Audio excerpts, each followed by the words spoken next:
পাঁচ ওয়াক্ত নামাজের কথা লিখা নাই ভাই কোরআনে প্রমাণে, মারফতের নামাজের বেদ কয়জনে জানে। সুবহানাল্লাহ। কত সুন্দর কথা। আমি কোরআন শরীফের আমি তো এটা চ্যালেঞ্জ করছি যে কোন মুফতি শাইখুল হাদিস আজকে আরেকটা কথা নিয়ে যান। এই মুফতি শাইখুল হাদিস কোন দলের জানেন?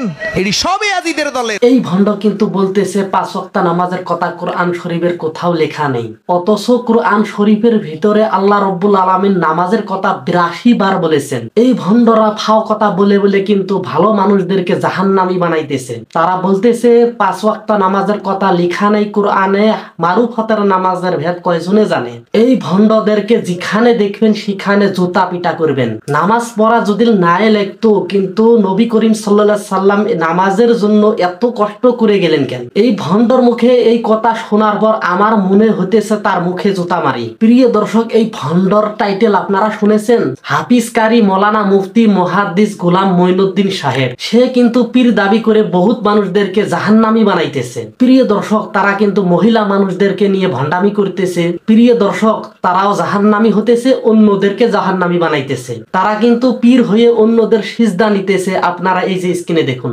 নামাজ পড়িলেই পাইবা না, তহজিবিটা নিলে পাইবা না, আল্লাহ রে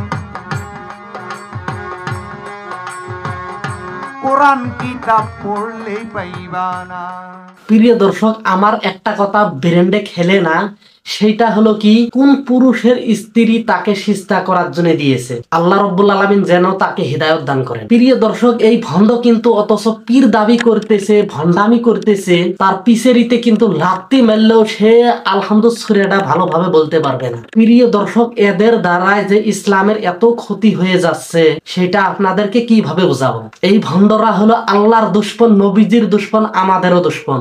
আপনারা কখনো এই ভণ্ডর কাছেও যাবেন না, আপনাদের স্ত্রীদেরকেও এই ভণ্ডদের কাছে যেতে দিবে না। ভিডিওটা যদি ভালো লাগে অবশ্যই লাইক করবেন, কমেন্ট করবেন, শেয়ার করবেন আর চ্যানেলটা সাবস্ক্রাইব করবেন।